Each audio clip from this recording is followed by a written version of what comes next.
Madame, salut monsieur, bonsoir. Le monde, c'est nous, ce n'est pas une allégation ou un slogan inutile.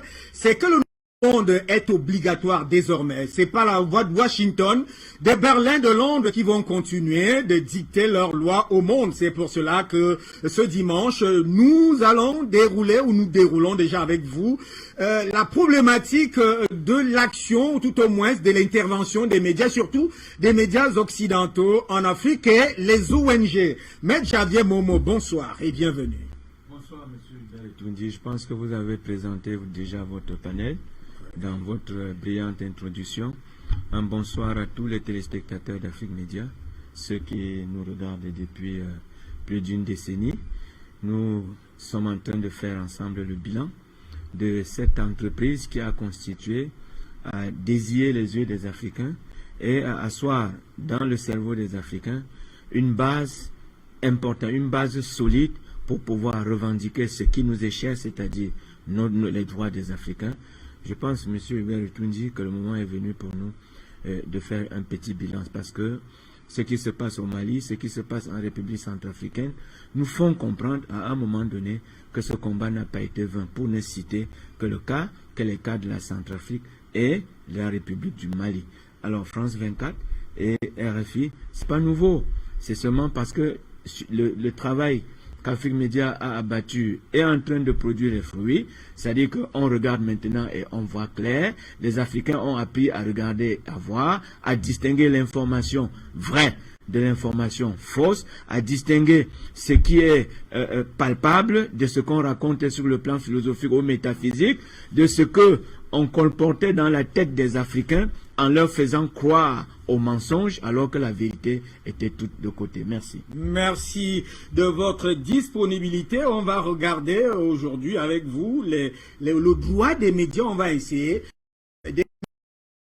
En réalité, il y a les normes déontologiques et professionnelles. Vous savez très bien, Afrique Média avait été tensé sur la base de ces normes-là en départ, mais ceux qui nous tensaient ne savaient pas que nous faisions à ce moment-là du journalisme d'opinion ici et que chaque opinion compte en fonction de ses sources et de là où elle prend l'information. Bertrand Tatinda, bonsoir et bienvenue. Bonsoir Monsieur Toundi. Je suis très content d'avoir été invité par vous. Bonjour à vos milliards de téléspectateurs. À mon frère Janvier, ça faisait une éternité, je ne l'avais pas vu. Je suis très content vraiment de partager ce plateau avec lui. Au grand frère, à notre patriarche sur le plateau, Monsieur Basleking, au président Bandakani. Nous avons pu faire une semaine sans se parler, c'est très très rare. Il a même une santé un peu chansonnante, mais ça ira. C'est un grand combattant, il a tenu à venir, et à vos milliers de téléspectateurs. Merci. Je crois qu'il y aura un débat vraiment en toute franchise sur ce que peut représenter une guerre communicationnelle. Vous savez, la guerre, la lutte contre le terrorisme se gagne aussi à travers les médias. C'est-à-dire qu'il faut convaincre, même quand on est dans une démarche criminelle. On peut réussir à convaincre que l'on est dans une démarche vertueuse. Souvenez-vous, ces médias que vous appelez RFI et France 24 ne vous donnent pas les réelles raisons même de la guerre au Mali.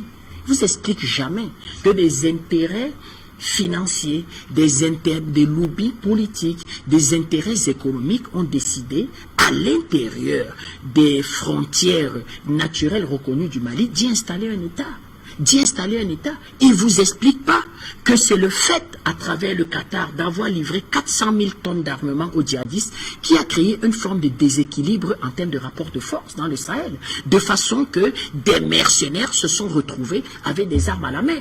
D'ailleurs, je fais une parallèle, monsieur Toundi. Dans une autre vie, vous êtes un brillant géopoliticien, un brillant analyste économique. Regardez monsieur Biden dans la guerre d'Ukraine. Alors que tous les pays sont à la recherche de véritables accords de paix, mais lui, il fait voter $1 milliard en termes d'armement pour aider en quelque sorte, soi-disant, l'Ukraine. C'est de l'endettement. Les journaux vous expliquent que M. Biden vole au secours de l'Ukraine, que les États-Unis vont aider l'Ukraine. C'est de l'endettement. Et en plus, il fait une distribution via des mercenaires, une distribution d'armement, mais ces armes vont se retrouver où? Il y aura ce qu'on va appeler une deuxième filière africaine. Mais payée par l'Ukraine. Payée par en l'Ukraine et vont se retrouver une bonne partie en Afrique. Parce que l'Afrique regorge des matières premières et des matières stratégiques, énergétiques, dont ils sont à la recherche. Donc, une partie de ces armes ira, bien entendu, dans ce conflit, mais une autre partie, entre les mains de mercenaires commandités, vont se retrouver en Afrique. Donc, tout ça, il s'agit pour nos pays d'analyser ces choses et de faire comprendre à l'opinion publique que nous n'avons pas de choix que de souhaiter une victoire de M. Poutine. Une défaite de M. Poutine va sonner même, comment je vais dire, le glas et même l'existence des pays africains. Donc, comme un seul homme, défendons la Russie en Ukraine, défendons le président Goïta au Mali, défendons le président Touadéra, comment je vais dire, en RCA, défendons le président Biya au Cameroun, bref, tous ceux qui se sont mis ensemble pour dire que ce nouvel ordre mondial devra compter décidément avec nous. C'est nous qui devons l'écrire avec nos partenaires stratégico-militaires puissants, la Chine et la Russie. Merci. Docteur Simon Bassiliquin, bonsoir et bienvenue. Bonsoir Hubert, et c'est toi qui m'as mis dans ce train. Ah, oui, je vrai, ne regrette pas d'y être entré, mais c'est toi qui m'as pris la main, qui m'a introduit dans ce débat.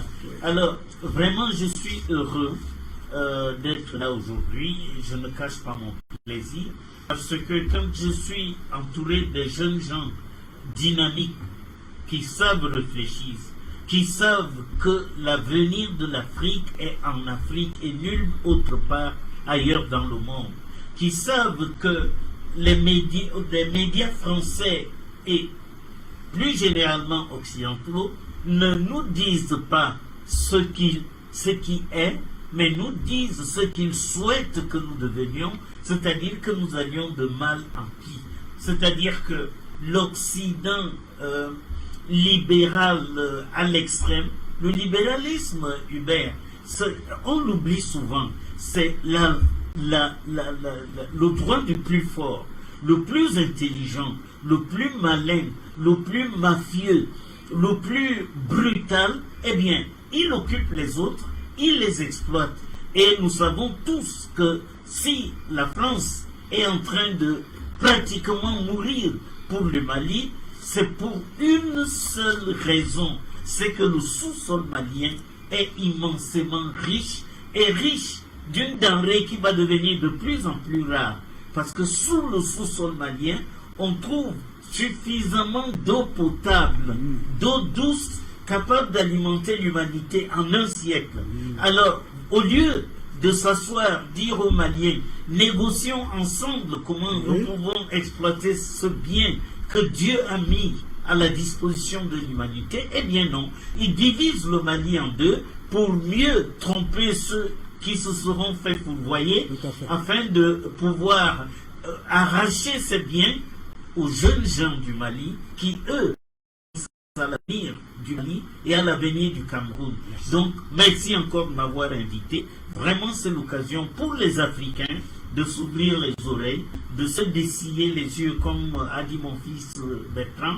Eh bien, c'est l'occasion de comprendre comment va le monde et quel est le sens que l'Afrique devrait emprunter. Merci à vous, docteur Simon Bassiliquin, pour ce souvenir. On ne manque pas de saluer Monseigneur Samuel Krida, puisque vous officiez là-bas. À ce moment-là, c'était le cardinal Christian Toumi.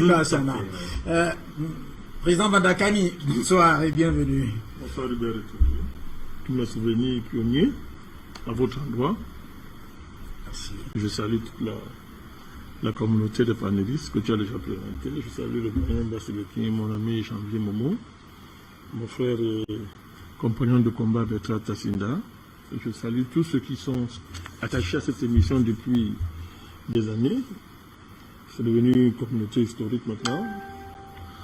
Je salue les techniciens, grâce à qui on peut travailler dans des conditions techniques décentes. Et Hubert Etundi, merci de m'avoir invité. Et je ne dirais pas beaucoup de choses à l'entendre, simplement que la guerre en Ukraine est gagnée depuis le début. On a affaire à une opération spéciale militaire, comme on l'appelle dans le jargon. Les militaires savent que ça veut dire une opération spéciale militaire. C'est de cela qu'il s'agit. Et c'est mené de main de maître par un professionnel, une armée professionnelle, qui a anticipé sur le piège qui lui a été tendu Et les Occidentaux sont obligés maintenant de faire des montages, de faire des films pour essayer de salir l'armée russe. Mais tous ces montages ne résistaient pas devant la réalité. Donc, les gens ont fait des civils leurs boucliers pour piéger l'armée russe. Mais comme j'ai dit, c'est une armée professionnelle. Au jour d'aujourd'hui, les objectifs poursuivis sont en train d'être atteints, sérieusement, sûrement. Et évidemment, cette campagne ukrainienne va constituer un grand tournant pour l'humanité, très très grand tournant pour l'humanité. Je comprends très bien l'appel de Tassinda pour que les Africains n'est-ce pas, comprennent tous les enjeux qui sont liés à ces conflits. Mais le tournant, il est marqué, c'est terminé. Un monde nouveau s'ouvre devant nous et qui aura pour caractère essentiel la provincialisation de l'Occident, n'est-ce pas, qui ne sera plus, c'est terminé, n'est-ce pas, la domination occidentale sur le monde, n'est-ce pas, désormais relève du passé.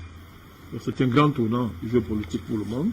Espérons simplement que l'Afrique va savoir, n'est-ce pas, saisir la balle au bon pour se positionner et retrouver sa place dans l'opéra géopolitique. Voilà. Merci. Et justement, avec vous, on entre du sujet. Alors, sur quoi repose justement la désinformation, la mésinformation ou l'incommunication, c'est-à-dire opérer à l'incommunication au sujet du Mali, de RFI et France 24, en tout cas des médias mainstream. Bon, les deux qui sont cités. Ben, M. Berretundi, il faut partir du statut de ces médias d'abord. Tout à fait. Le statut de ces médias, oui. Ce sont des médias d'État. Ce sont des outils de la diplomatie française. On ne saura jamais des mots. Hein. Ce sont des médias qui sont des outils de la diplomatie française. Ça veut dire que RFI et France 24 sont des prolongent la diplomatie française, prolongent la guerre que la France mène dans les champs géopolitiques africains. Ça veut dire que dans une structure où la maille appartient à un pays, RFI et France 24 vont, comment dire ça, se comporter en mercenaires contre ce pays. RFI et France 24 vont se comporter comme des militaires sur un champ de guerre. C'est-à-dire, le média devient une arme de guerre au service de la France. Il faut comprendre ça. Et quand on est en guerre, on ne va pas faire les louanges de son ennemi quand on est en guerre. Quand on est en guerre, on désinforme. Quand on est en guerre, on déforme la réalité. Quand on est en guerre, on cible un ennemi pour le détruire. C'est ça l'objectif de la guerre. Donc vous voyez très bien que ce n'est pas l'information classique là. Vous n'allez pas faire l'information classique. L'information classique, c'est l'information classique. Parlons comme ça. C'est-à-dire, vous avez affaire là à des médias qui font de la diplomatie. Des médias qui sont au service de l'influence diplomatique de la France. Des médias qui sont des armes de destruction massive, des armes de guerre. À partir du moment où la guerre de l'information est une réalité, et c'est une réalité, on ne comprend pas que les Africains tardent à comprendre, je me répète à dessein, que RFI et France 24 sont des armes de guerre. Pour tuer, pour détruire, pour diaboliser, comme M. Berretundi. Donc c'est d'abord le statut de ces médias, n'est-ce pas, qui justifie la manière dont ils traitent des informations. Qui est donc en déphasage avec le rôle canonique et classique du média. À partir du moment où un média est au service de la diplomatie française, au service de la guerre coloniale que la France mène, comment il peut être objectif? Et c'est ça le deuxième problème. En tant qu'instrument de l'État, alors quelle est la fonction, quel est le rôle que l'État joue? Quelle est la situation de cet État français dans le Sahel? Elle est en situation de recoloniser l'Afrique à travers le Sahel. Et vous en avez à quoi? Donc, quand il y a recolonisation, qu'est-ce qui se passe? La recolonisation suppose détruire les nations qu'on colonise, de les détruire. Suppose de les faire la guerre, c'est-à-dire de massacrer la population, de désarmer les États, si un jour, s'ils sont armés, de désorganiser le fonctionnement des États pour pouvoir les coloniser, dans le cas d'espèce, les recoloniser. Mais c'est cela qu'il s'agit. Donc, comment ça se passe donc? On désorganise l'État malien en fabriquant des terroristes. On lève une armée de terroristes qui est en première ligne. Cette armée terroriste est surarmée par rapport à l'armée étatique. Alors, on désorganise l'État en question par un coup d'État. téléguidé de l'étranger. C'est Sanogo. Oui, tout à fait. Et coup d'État déjà annoncé dans les officines, pour ceux qui lisent. C'était déjà annoncé avant. Le prétexte, c'était déjà ça, annoncé. c'est vrai. Voilà. Le coup d'État était annoncé. Donc on désorganise l'État. Quand l'État est désorganisé, on attaque l'État dans ses flancs stratégiques en levant une armée de terroristes. Cette armée de terroristes, donc, est parrainée, est protégée, n'est-ce pas, par l'État français, qui est le chef et le parrain des terroristes. Voilà le contexte. Maintenant, personne ne débat plus de ça. C'est établi. Ça. Alors, dans un tel contexte, un média qui est au service de la diplomatie française, un média qui est au service de la France, qu'est-ce qu'il va faire? Ce média va d'abord blanchir les terroristes. Il va diaboliser l'État qui est en face. Il va diaboliser qui est en face. Et chaque fois que l'État en question va se reconstituer, s'organiser pour en finir avec les terroristes, très bien, qu'est-ce qu'elle va faire? C'est ce qu'elle est en train de faire. Elle va s'assurer, de mettre l'État au même niveau que les groupes terroristes. Et on va maintenant convoquer les soi-disant conventions de Vienne, le droit humanitaire de guerre, pour demander à l'État là de protéger pour protéger les terroristes. Pour les protéger. Parce que c'est-à-dire qu'en ce moment-là, ils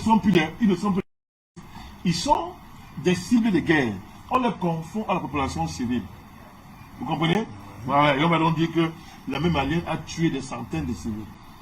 Et après on dit que les islamistes aussi ont tué des centaines de civils. En même temps, on demande à l'État malien de respecter le droit de la guerre. Le droit de la guerre et tout. Tout ça vise à protéger les terroristes.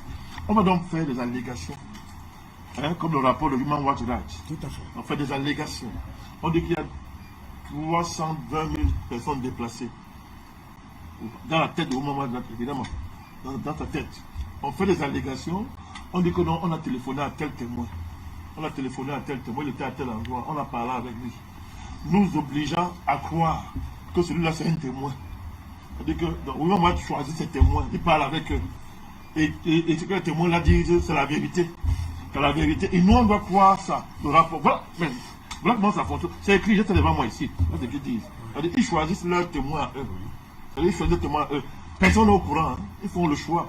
Ils les interrogent, on ne sait pas quand. Souvent par téléphone, souvent par... Ils les interrogent virtuellement. C'est-à-dire que vraiment, eux seuls savent comment ils conduisent ce genre de relation-là. Et maintenant, ils font un rapport. Ils disent que ça doit être accepté comme étant la vérité. La vérité. Ce qui veut dire quoi? Ce qui veut dire que ces ONG sont mis sur un piédestal moral. Il y a un piédestal moral sur lequel ils sont placés. Ce piédestal moral nie les réalités qui sont sur le champ. C'est-à-dire qu'on a affaire à la colonisation. Un pays lutte contre la recolonisation. Un pays lutte pour sa survie. On balaie ça. Le débat devient la moralité de l'État en question. Et cette moralité a pour juge Human Rights Watch. C'est-à-dire qu'il fait un rapport, et ça devient un rapport, n'est-ce pas, international. Il faut que les États rendent compte, parce que Human Rights a écrit un rapport. Donc tout ça est organisé, n'est-ce pas, fausser le débat, n'est-ce pas, tuer le vrai débat, pour que le débat ne soit pas la recolonisation du Mali par le biais d'une armée de terroristes levée par la France. Le débat devient maintenant, est-ce qu'on respecte la convention, les conventions de Vienne. Le débat c'est que la France combat le terrorisme et les Maliens sont ingrats. Ils ne sont pas assez reconnaissants. Mais il y a une question, il y a une volonté d'inverser le débat. Parce que quand le débat est déjà inversé... Et ce sont ces médias qui portent cette inversion, en fait, les paradigmes ou les postulats de cette inversion. C'est une coordination géopolitique. Vous avez les médias, mais vous avez l'ONU, à travers son commissariat de marchand aux droits de l'homme, vous avez l'ONU, vous avez les ONG, c'est bien coordonné. Et vous avez les gouvernements occidentaux. Mais c'est tout ça que je dis, France 24, c'est la France. C'est très bien coordonné. Et ce n'est pas coordonné au hasard. C'est parce que les protagonistes, que ce soit l'ONU, vous prenez le cas de Mali, l'ONU, vous prenez la France, vous prenez Human Rights, mais ce sont les acteurs, ce n'est pas le fait du hasard, ils sont impliqués dans la recolonisation du Sahel. Oui, ils sont impliqués à fond. Donc vous comprenez pourquoi toute dynamique visant à en finir avec les terroristes, ils vont tout faire pour le stopper. Et comment on stoppe ça? On blanchit les terroristes.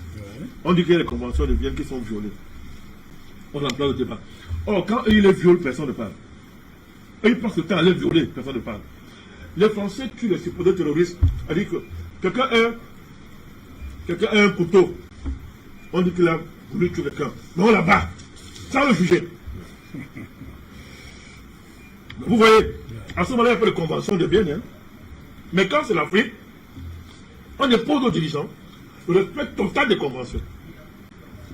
En sachant bien que sur le terrain, il n'est pas possible de respecter ça.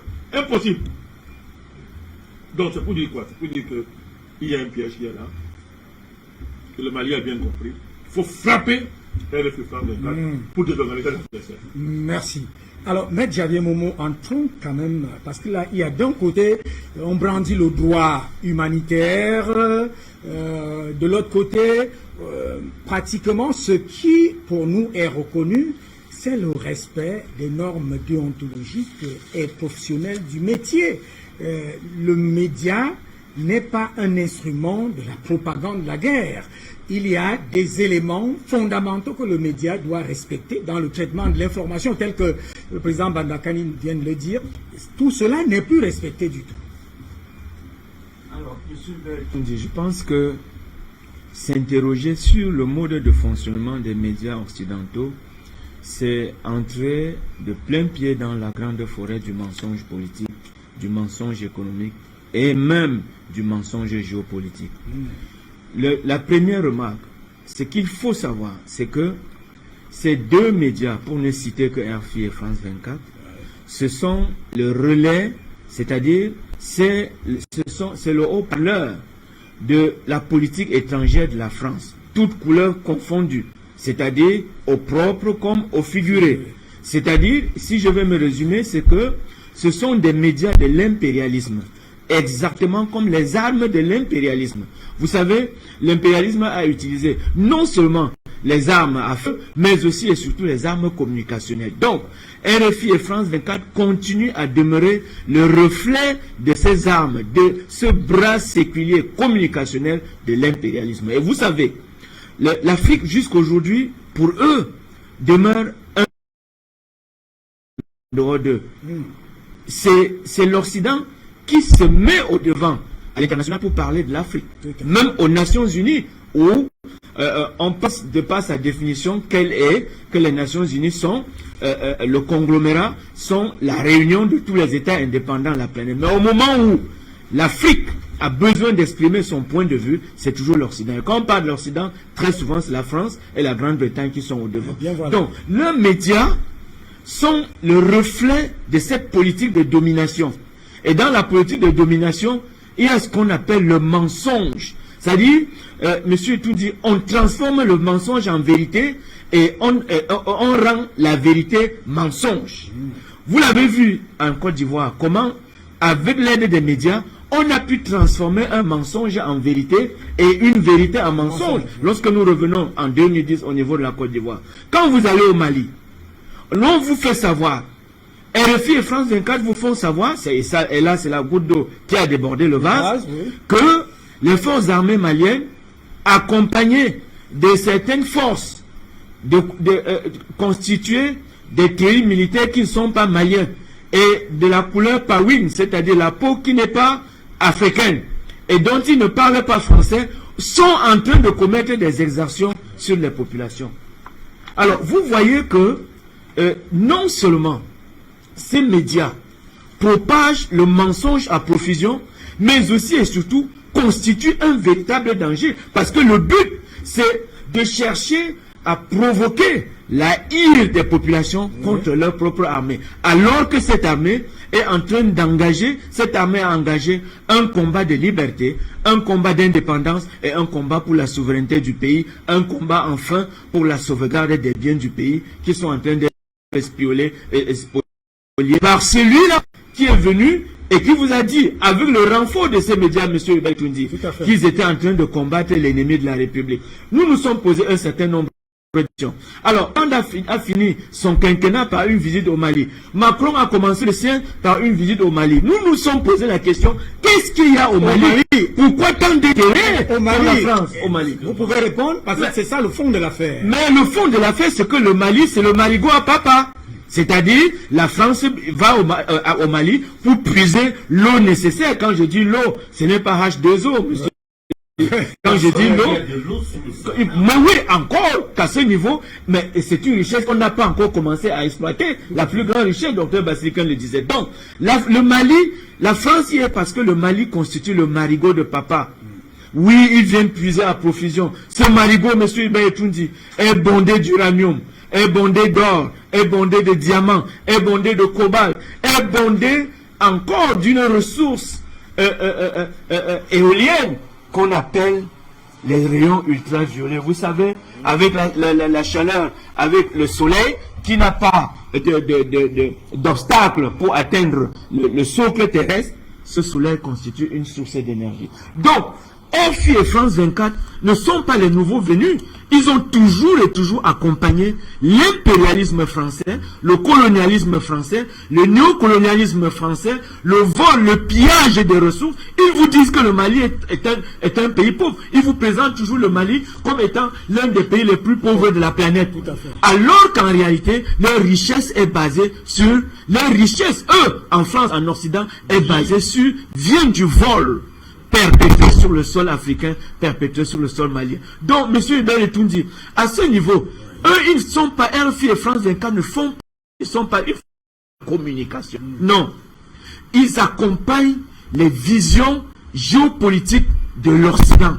Et à ce niveau, ils testent à volonté ce que vous appelez l'information vraie, qui est la source nourricière de la ligne éditoriale d'Afrique Média.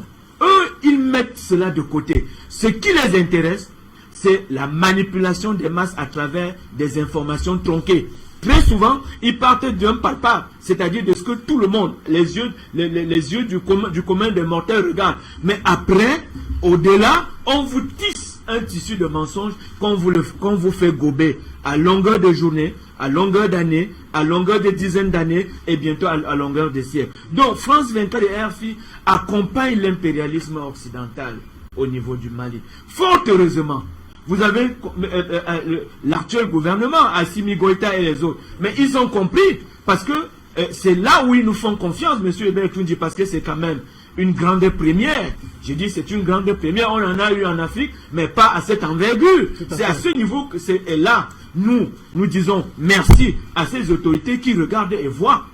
Parce qu'en réalité, avec la débâcle de l'armée française du Mali face aux djihadistes qu'ils ont eux-mêmes préparés, qu'ils ont eux-mêmes armés, qu'ils ont eux-mêmes institutionnalisés, parce qu'ils ont institutionnalisé une certaine armée au niveau du nord du Mali. Alors, avec ce débat, nous comprenons que le gouvernement malien actuellement, les autorités maliennes actuellement ont de la vision proche et la vision future. Parce que vous ne pouvez pas, pendant que vous êtes en train de reconquérir votre souveraineté, M. Hubert Toundi, permettre que des gens dans votre territoire cultivent un mensonge qu'ils propagent et qu'ils veulent faire croire aux Maliens que leur armée, qui a réussi à dire à la France, recule-toi, je m'occupe de ceux qui troublent la sécurité dans mon pays, que cette armée est plutôt l'ennemi du peuple. Vous voyez l'entourloupe.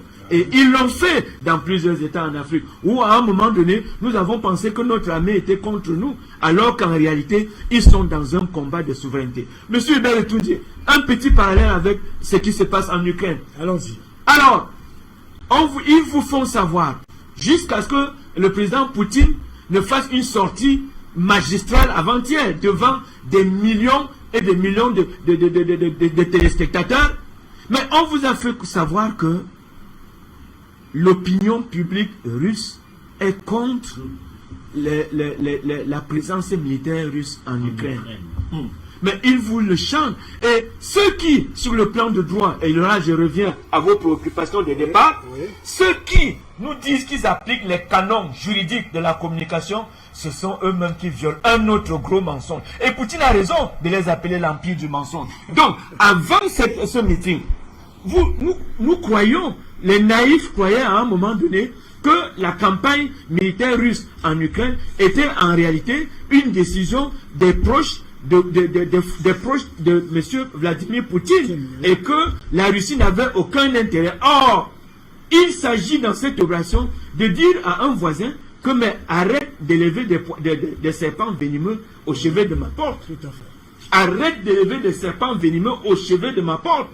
Donc, pour revenir dans le cas du Mali, c'est la fuite en avant. Parce que c'est la fuite en avant. C'est la fuite en avant.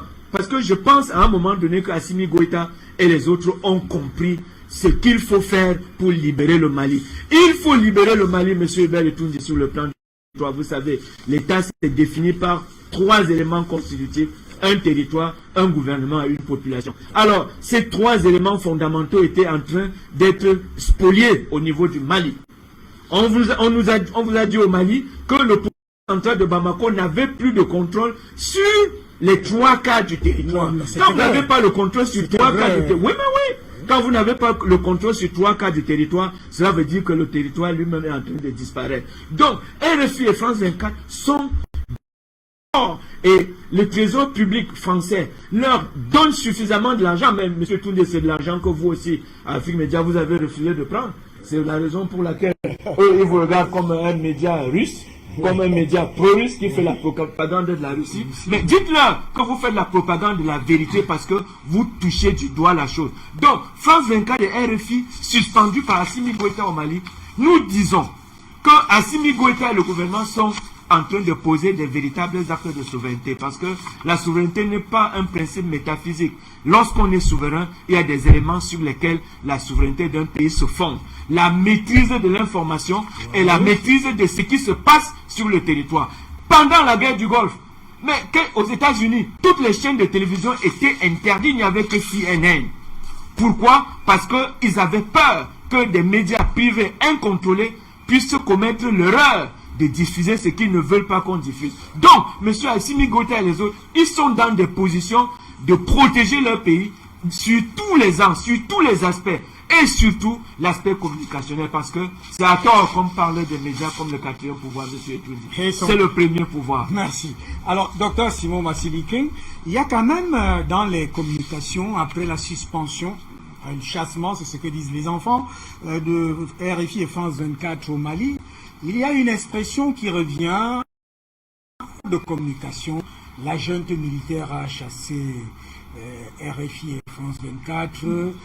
C'est un bâillonnement, c'est une violation la liberté d'expression et de la presse. Comment vous regardez cette affaire? Hubert, j'ai dit à l'entame de notre rencontre de cet après-midi que ce qui est... J'ai dit à l'entame de notre rencontre de cet après-midi que ce qui est en cause, c'est l'avenir et le devenir de l'Afrique. Mais en même temps, l'avenir et le devenir de la France. Parce que la France est un État voyou. Un État qui ne vit qu'en suçant la substance des pays africains. Eh bien, dans ces conditions-là, Hubert, c'est normal que un médium français qui émet vers l'Afrique soit contre tout ce qui est véridique. Et c'est pour ça qu'ils ont même pris le devant pour expliquer aux Maliens, votre gouvernement a interdit nos médias chez vous, voici comment vous devriez procéder pour avoir accès à l'information. Parce qu'ils ont besoin de manipuler les Maliens. Et je voudrais en profiter pour rappeler aux voisins du Mali, à la CEDEAO, et plus particulièrement au Niger, parce que la France part du Mali, mais se replie au Niger. Et je vous rappelle que les mines d'Arlit, si l'entrée de la mine se trouve sur le territoire nigérien, à l'intérieur, dans le sous-sol, c'est bien une partie du Mali qui est exploitée. Donc, et aucun média français ne le dira. Or, nous sommes là pour informer les Africains, pour leur dire, écoutez toutes les radios et toutes les télévisions de la planète tant que vous voudrez, mais sachez reconnaître ce qui est vraisemblable de ce qui est mensonge. Depuis que j'étais à l'école primaire, il y a très très longtemps, Hubert, on nous a dit que le Niger était un des pays les plus pauvres de la planète. Et tout le monde sait que si la France est aujourd'hui une grande puissance nucléaire, c'est à cause des mines d'Arlit. c'est à cause du sous-sol nigérien et malien. Eh bien, comme ils ne peuvent pas avouer cela, il faut qu'ils puissent nous amener à le comprendre. Par bonheur, Afrique Média est née. Par bonheur, les Africains sont en train de prendre conscience. Et il est du devoir de chaque Africain, où qu'il se trouve, de déclarer, de dénoncer la vérité, la vraie. Parce que la France généreuse et civilisatrice, en réalité, c'est la France filouteuse et exploitatrice de l'Afrique.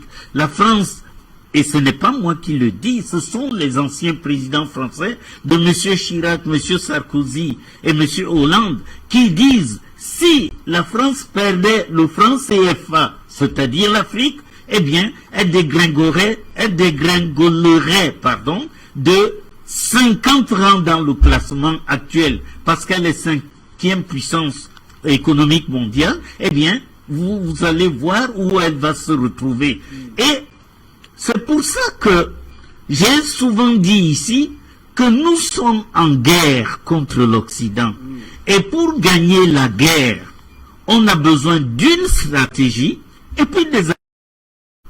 Par bonheur, nous avons aujourd'hui la Russie qui est devenue notre allié. Nous avons d'autres pays. Et j'ai lu dans les stratégies et les alliances, et vous avez l'impression que le Mali est confortable aujourd'hui avec l'alliance russe?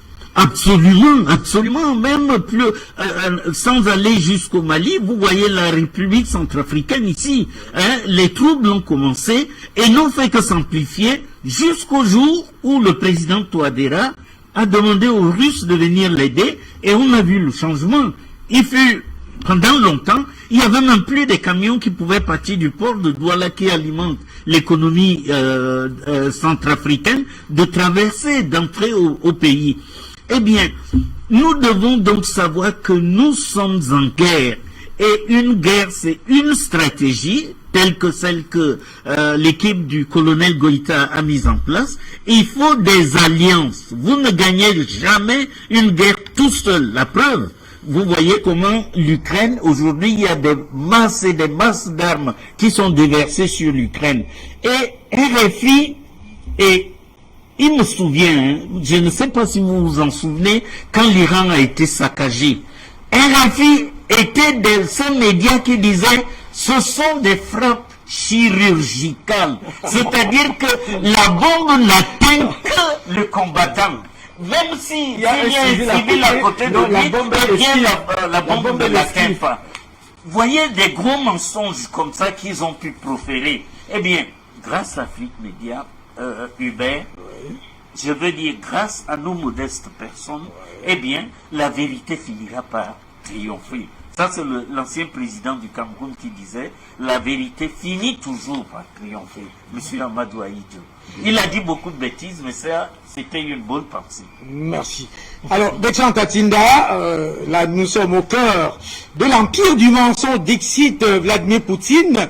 Et justement, cet empire du mensonge, vous êtes allé examiner les ressorts médiatiques, communicationnels et même, comme venait de le dire, hein, le professeur Simon Basiliking, qu'en principe, lorsqu'on parle de cette industrie occidentale de la prédation, c'est la France qui est à la base pour l'Afrique parce que elle y gagne tout en Afrique. Mais c'est la France qui est à la base pour l'Afrique. C'est les États-Unis qui vont définir ce concept. Et les États-Unis vont se rendre compte que la communication est fondamentale en période de guerre.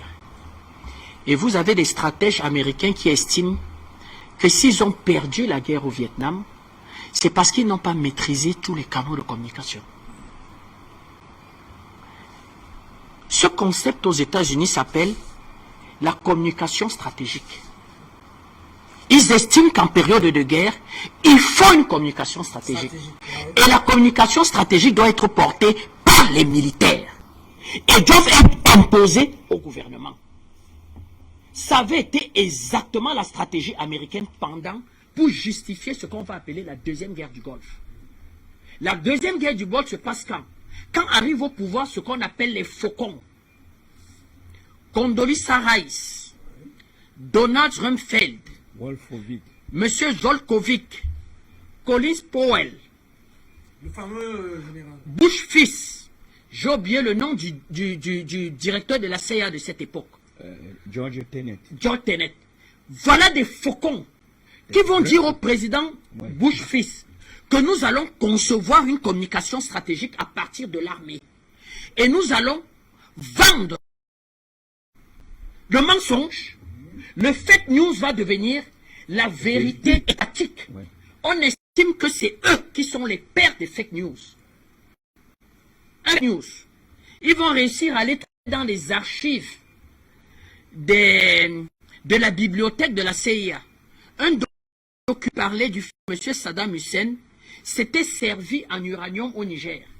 Ben, sauf que tous les rapports américains et tous les rapports français de l'époque avaient démontré que c'était Saddam Hussein n'a jamais eu un contact avec le Niger et pas un gramme d'uranium est déjà parti du Niger pour les États-Unis. Eh bien, ils vont réveiller ça.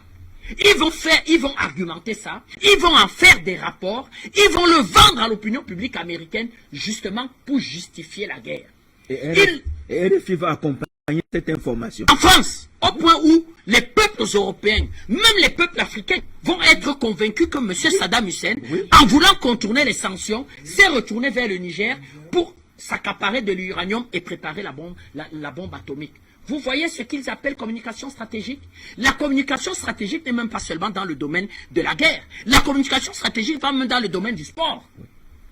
Pour vous expliquer que vous valez rien. C'est pour ça que nos amis zaïrois, qui arrivent à la Coupe du Monde en 74, ils voient les Brésiliens, on leur explique que vous serez laminés, alors qu'ils sont puissamment mieux entraînés et athlétiquement plus forts. Ils prennent 9-0 parce qu'ils n'ont pas de moral. Nous, au mondial en 82 en Espagne, on prend un entraîneur français, il nous explique que ne traversez surtout pas le terrain. Le rond central. Vous ne valez rien.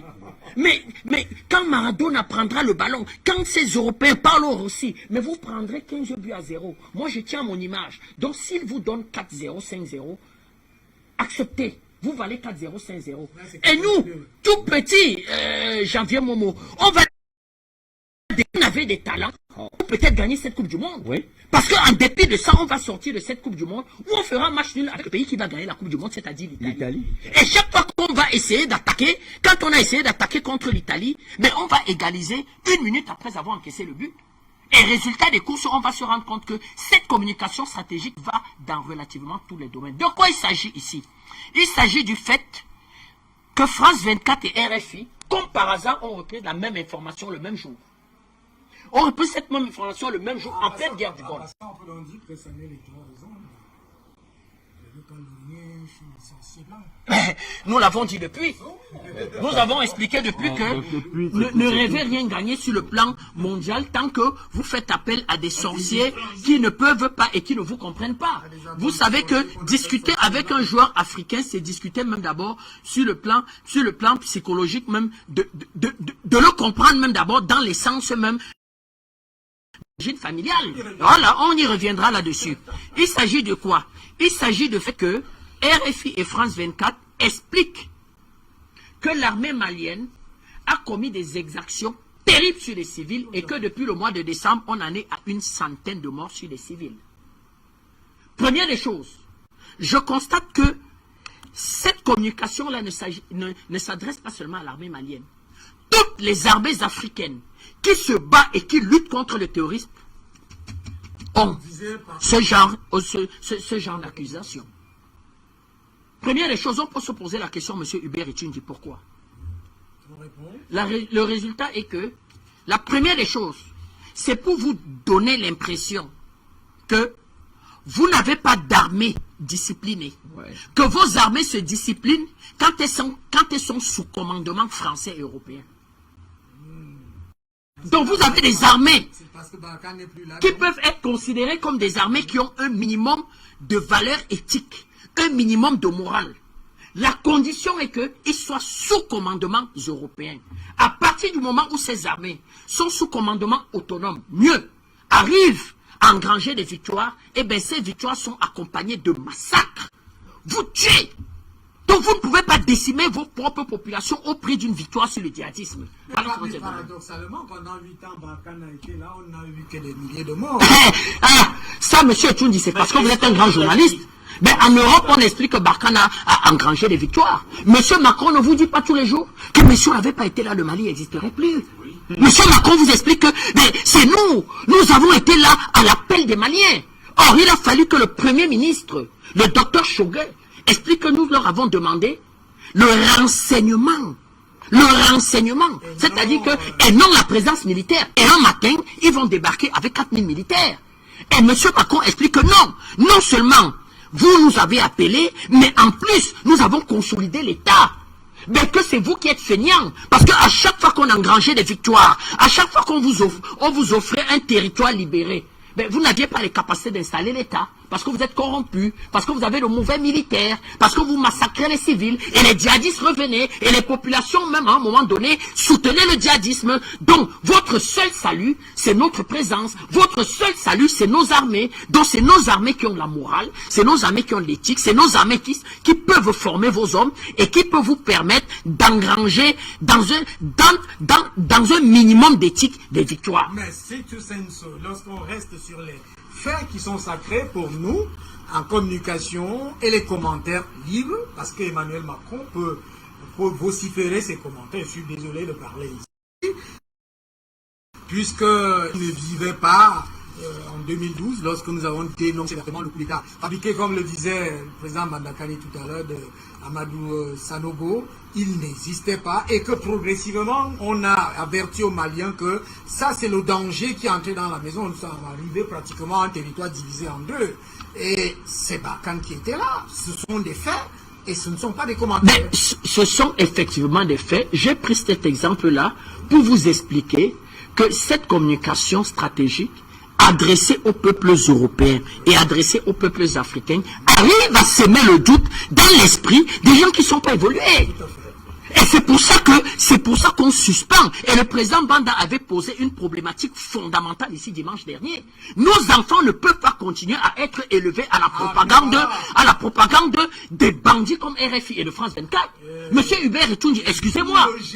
Ne soyez pas surpris que votre enfant vous explique demain que l'armée du Cameroun massacre les populations civiles, votre propre fils dans votre maison. Mais c'est un véritable problème. Parce que si Afrique Média ne peut pas apporter du répondant dans l'espace communicationnel européen, mais d'où vient-il que vous ne pouvez pas, tous les réseaux, tous les bouquets qui sont projetés en Afrique contiennent ces chaînes? Ben vous savez que vous n'avez pas à France 24 sur le réseau RCN en France. Vous avez TF1, vous n'avez pas France 24. C'est une chaîne uniquement mise sur pied à destination des pays africains. Vous n'avez pas RFI en bande FM en France. C'est-à-dire que quand vous avez votre poste radio en France ou bien votre téléphone portable, vous n'arrivez pas à voir RFI. Mais ici, RFI est en bande FM. C'est-à-dire que RFI est capté par le même mode opératoire que vous pouvez capter Radio Cameroun. C'est un véritable problème. Deuxième des choses dans la communication stratégique, eh bien, c'est une communication stratégique qui de tous les médias sous un même commandement, le commandement militaire. Et c'est exactement ça que mon frère Janvier Momo a expliqué. Que tous les médias sont sous le commandement militaire et on vous donne l'information. Et c'est ça que le président Banda a expliqué extrêmement, de façon claire la semaine dernière, que les journalistes deviennent des acteurs militaires. Ça devient du terrorisme communicationnel. Terrorisme dans le sens où on terrorise celui qui suit. Les barbouzes de la communication. Les barbouzes de la communication. Ouais. Parce que c'est les militaires qui portent la communication. Deuxième des choses, les moyens sont inégalés. C'est-à-dire les militaires disent à l'homme politique, s'il faut 4 milliards pour pouvoir enfoncer une information mensongère dans l'esprit de M. Janvier Momo, débloquer les 4 milliards. Ça fait donc que les moyens sont illimités. Les gouvernements, en ce moment, dans cette période de crise-là, deviennent tout simplement les vassaux des militaires. Et la journaliste qui ne respecte pas cette, entre guillemets, déontologie militaire est chassée du média, carrément.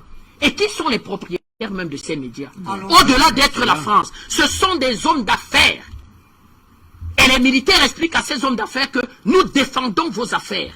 Parce que vous n'avez pas les armes. C'est nous qui allons intimider en Afrique et intimidons les chefs d'État et vous venez faire les affaires après. Donc les hommes d'affaires relativement se couchent au-delà de ceux qui financent cette communication stratégique. Les hommes d'affaires mettent aussi un certain nombre de moyens dont les militaires deviennent les véritables patrons. On l'a vu lors de la guerre du Golfe. Et qui a profité? Quand les militaires ont fini de faire le travail, eh bien les entreprises américaines sont venues à 80% s'accaparer du pétrole irakien.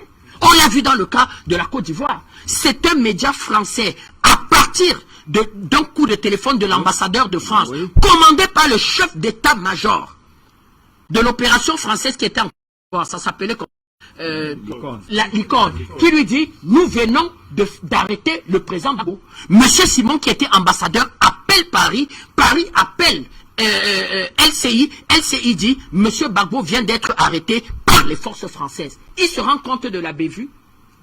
Quelques secondes après, on dit, non, ce sont les forces républicaines, ce sont les réponses républicaines de Côte d'Ivoire. Voilà ce qu'on appelle l'opération stratégique. Et ils sont accompagnés par qui? Ils sont accompagnés par les think tanks. Ils sont accompagnés par les ONG. Cette communication sont accompagnés par les médias classiques, les leaders d'opinion, les hommes politiques. Tout le monde accompagne. Donc, voilà RFI et France 24, dont vous avez affaire à un haut commandement militaire. Donc, la petite journaliste, reporter de RFI, qui se retrouve à Bamako, ben non, que M. Goïta sache qu'il a affaire au haut commandement militaire français, soutenu par le Pentagone. Parce que cette stratégie-là a été mise en place, comme je vous dis, ce qu'on appelle la communication stratégique, par le Pentagone. Et ils font ce qu'on appelle les rencontres d'information-opération. C'est quoi? Ce sont des rencontres qui ont lieu tous les 5 ans où des spécialistes militaires, des principales puissances militaires se rencontrent pour parler de doctrine d'information, de doctrine communicationnelle en temps de guerre. Donc vous voyez que c'est vous en Afrique qui dormez. Ils se réunissent tous les 5 ans où vous avez des hommes politiques, vous avez des spécialistes militaires qui se disent que après la guerre en Ukraine, là, il nous faut le gaz. L'Afrique a le gaz. Trouvons un prétexte pour bombarder les pays africains et voler le gaz. Ils commencent déjà à préparer la communication stratégique. Ça fait que demain, on expliquera que Paul Biya, ton élection, là, tu as volé l'élection. Donc l'élection n'est pas bonne. Exactement comme ils l'ont fait en Côte d'Ivoire. Pour pouvoir, sur un prétexte d'un conflit post-électoral, venir faire même bas sur la Côte d'Ivoire, mettre un pantin qui va signer le gré à gré. Le gré à gré en Côte d'Ivoire, c'est le pays du rattrapage et du gré à gré. Vous voyez donc d'où amène la communication communicationnelle. D'où le monsieur vous explique avec monsieur Macky Sall et monsieur Ouattara, la communication stratégique, que vraiment nous avons besoin des armées européennes pour bâtir notre défense. Nos pays ont besoin du soutien européen. Monsieur Ouattara, en dépit du fait, comme le président Banda le dit, quand vous lui dites que mais monsieur Ouattara, bon, moi j'ai occupé des hautes fonctions, vraiment, écoutez, moi je sais de quoi je parle, nous avons besoin de la France. Pendant que, oui, vraiment, il faut asphyxier le Mali, et vous avez, il faut tordre le cou à M. Goïta pour pouvoir installer. Donc, c'est nous, à la limite, c'est le leadership africain qui ne veut pas réagir. Donc, quand on a des gens comme les Moussa Faki, on a le président de l'Union africaine, j'ai du mal à retenir même son nom, Monsieur Macky Sall, ben, on est mal barré. Parce qu'il y aura de prolongement du conflit ukrainien sur les terrains africains. Vous avez un axe Yaoundé, Bamako, Bangui, chez le président Obiang, qui se projette aujourd'hui en Angola, c'est-à-dire que Alger et le Soudan, c'est-à-dire un véritable bloc autour d'un Poutine qui explique que l'unilatéralisme s'est terminé dans ce monde, et puis vous avez des gens qui sont appelés à disparaître, les monsieur Ouattara, Macky Sall, celui du Niger qui est content d'être chef d'État, lui aussi tous les jours quand vous dites bonjour monsieur, je suis chef d'État.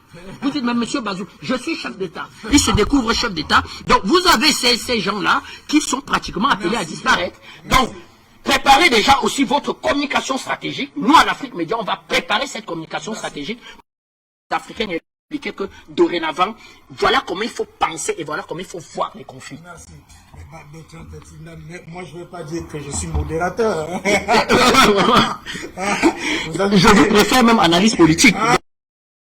l'analyse politique. Beaucoup de convivialité d'ailleurs, ça se discute aussi dans les réseaux sociaux. Beaucoup estiment que la France doit la boucler, qu'il y a la débâcle, les faits sont là, que le Mali a pris fait et cause et que chaque État africain doit prendre les faits et cause de ce qui se passe. Oui, mais il faut tout d'abord que les États se mettent à la hauteur des enjeux géopolitiques.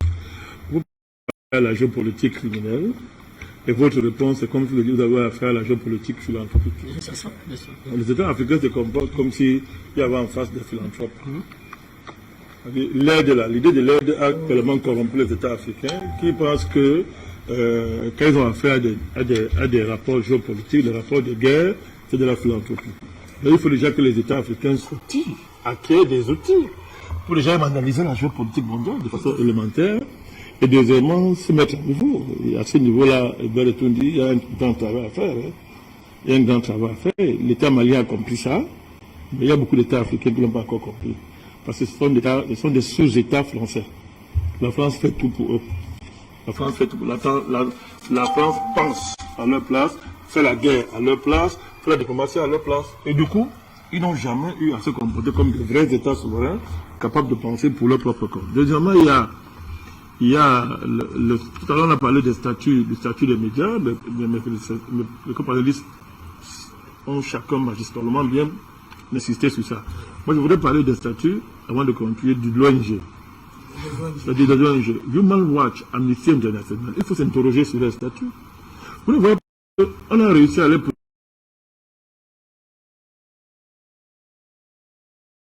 international, Human Watch sur des instances morales. Voilà, ce sont des outils de guerre. Ce sont des armes d'un autre genre. Dans la division géopolitique du travail, quel est le rôle qui est attribué à Amnesty et autres comme Human Watch? D'abord, vous regardez le conseil d'administration, vous allez comprendre de quoi je parle. Vous regardez le conseil d'administration, vous allez comprendre de quoi je parle. Ça veut dire que quand on détruit un État comme le Mali, on le met à terre, et à côté, on élève les ONG, c'est-à-dire une police morale qui est chargée de traquer cet État-là et de le faire apparaître comme étant un de droit de l'homme. Donc tu es pris en tête, M. Berretoudi. Comment on fait pour séparer l'État, c'est-à-dire comment on peut faire pour présenter l'État comme étant ennemi des droits de l'homme? Puisque c'est l'État qui garantit. C'est l'État qui garantit les droits de l'homme, à tout point de vue. Mais comment on fait pour d'abord opposer l'État et l'idée même des droits de l'homme? Mais vous ne comprenez pas. On détruit l'État et d'un côté, on lui met une pression morale pas possible. Tout à l'heure, je l'ai indiqué. Cette pression, j'insiste, si on ne comprend pas ça, on perd cette guerre. On la perd. Ça vise à protéger les terroristes sous le couvert du droit humanitaire et du droit de la guerre. C'est bien de tout dit. Lorsqu'on vous dit, écoutez bien, les États, les mains enchaînées. Quand on dit un terroriste devient une personne soupçonnée d'avoir commis un crime.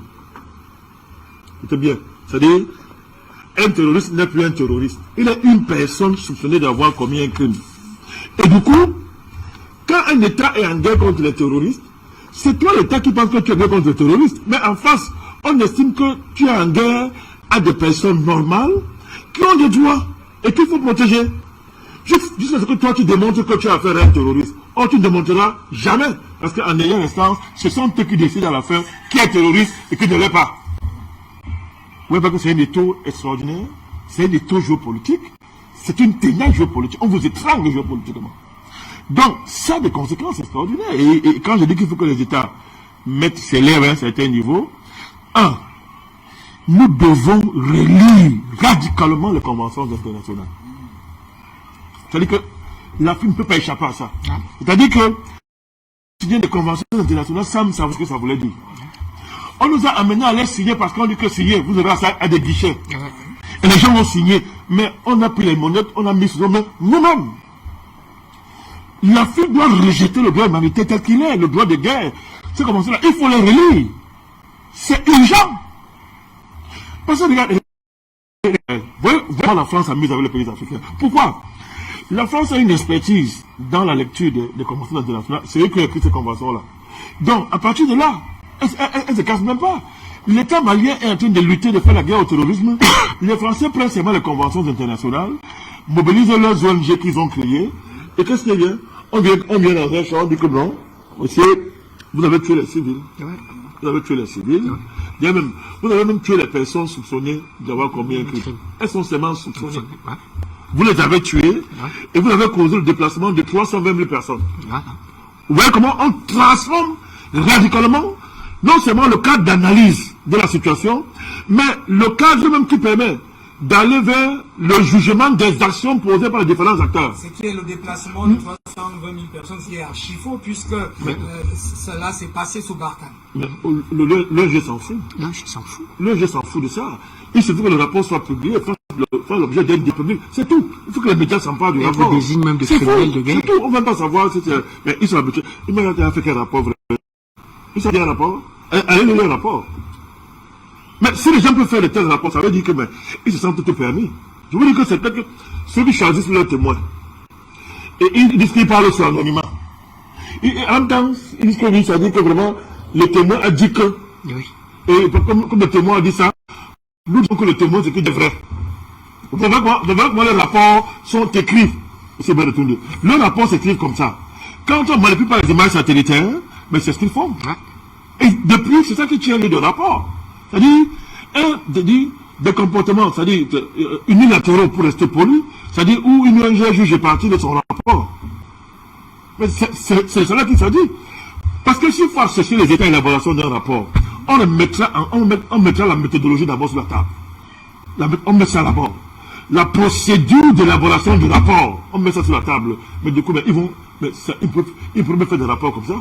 Ils pourront plus. Donc, il y a ça. Donc, il faut relire les conventions internationales. Ça demande une stratégie politique et géopolitique que les États africains doivent acquérir. Ils n'ont pas le choix. Et d'ailleurs, les changements géopolitiques mondiaux vont dans ce sens. C'est bien retourné. Le droit humanitaire, le droit international, les conventions que les pays africains sont allés signer là, est-ce que ces conventions connaissent les situations de recolonisation?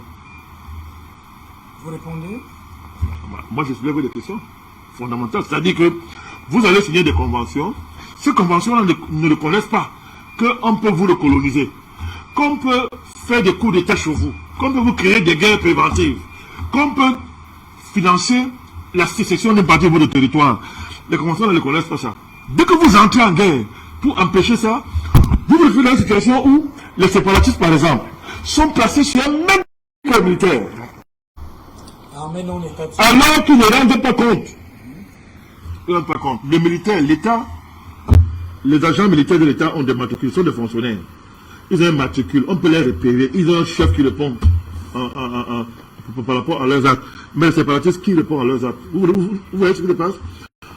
On se met dans une situation où, au nom du droit humanitaire, la communauté dite internationale et l'ONU devient le protecteur des terroristes au nom des conventions internationales. Mais on désorganise votre stratégie. On vous met à terre. Pourquoi le Mali a été obligé de frapper fort? Il a été obligé. Et il savait que ça va arriver à ce niveau. Et ça n'est pas fini. Non, j'arrive, t'as fini. Alors, il y a. Est-ce que le droit humanitaire a prévu, par le droit national, a prévu, par exemple, des situations où on va juger les crimes de guerre perpétrés par les puissances internationales? En Libye, en Syrie, à l'heure actuelle au Yémen. C'est ce Yémen à l'heure actuelle. Qui parle du Yémen à l'heure actuelle? Mais ils sont été parler de l'Ukraine, non? Ils accusent Poutine en Ukraine.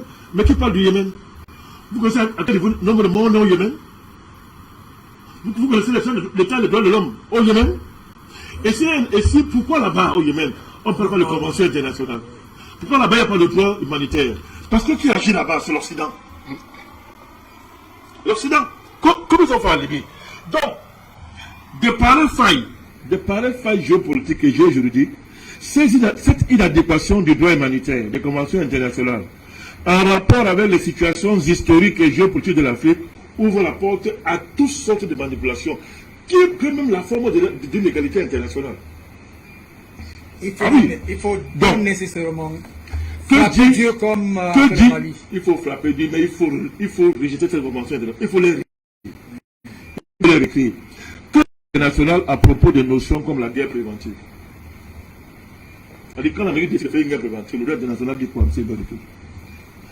Que dit le droit international quand une puissance comme l'Union européenne dit que bon, ok, moi je fais la promotion des valeurs démocratiques. Et à partir de là, je sanctionne un État. Je peux à partir de mes valeurs décider que l'État, il faut qu'on le renverse. Que dit le droit international? Que dit le droit international lorsque le LGBT devient des conditions d'accès à des guichets? C'est-à-dire que si un pays interdit l'homosexualité, on estime que c'est un pays qui veut les droits de l'homme. Alors que sur le plan de la culture historique de ce pays, de ses racines culturelles, on ne connaît pas ce qu'on appelle homosexualité. Moi, au niveau international, on va dire que vous violez les droits de l'homme. C'est bien de tout dire. Mais c'est la géopolitique mondiale. Et si on ne peut pas anticiper, c'est-à-dire intégrer dans la stratégie des États, ces, entre guillemets, ces manipulations, ces manœuvres géopolitiques, là, mais on va se retrouver devant des situations comme ça. Je termine en disant ceci. Ça, ce n'est que la première étape. Des vraies guerres arrivent. Moi, je l'ai dit depuis au début. Je peux le dire ici. L'État malien doit se préparer à affronter la coalition composée du Niger, de la Côte d'Ivoire et la France. Il y aura la guerre. Écoutez, moi je vous le dis. Non, c'est vrai. Il y aura la guerre. Non, c'est vrai. On peut avoir un répit parce que le Parlement, grâce à la pression populaire, le Niger n'a pas été. Le Niger a refusé, pour l'instant, d'héberger Bara. Mais qu'a fait Bazoum? Qu'est-ce qu'il va faire? Quand on dit que quelqu'un se lève et libère les brigands de Boko Haram, ça veut dire quoi? Il les libère pourquoi? Je voulais rappeler aussi que M. Bazoum, c'est un ancien terroriste. C'est reconnu. C'est un ancien terroriste. Donc, voilà un président. Entre guillemets, il organise Boko Haram. Il appelle ses amis. En plein jour, il les appelle. C'est pour les faire quoi? C'est pour les faire quoi? Quelque temps après, vous entendez qu'il y a des attaques qui amènent, c'est-à-dire qui va créer une guerre, moi je sais pas le tout dire, entre l'État et la Mauritanie. Et posez-vous la question. Qu'est-ce qu'on cherche? Attendez, vous vous rendez compte que, à l'heure actuelle, la Côte d'Ivoire est en train, c'est maintenant que la Côte d'Ivoire est en train de ressentir les conséquences de la folie du super économiste interplanétaire, intergalactique, qui connaît tout, il n'a même pas été en mesure d'analyser, c'est-à-dire que les conséquences, avant de décider. Aujourd'hui, la Côte d'Ivoire est en train de payer très cher le fait que le Mali, désormais, les transactions qui étaient faites avec les Maliens sont déclinées vers Nouakchott. Mais qu'est-ce qu'il faut faire? L'État ivoirien aujourd'hui a intérêt à saccager cela. Et maintenant, il est établi.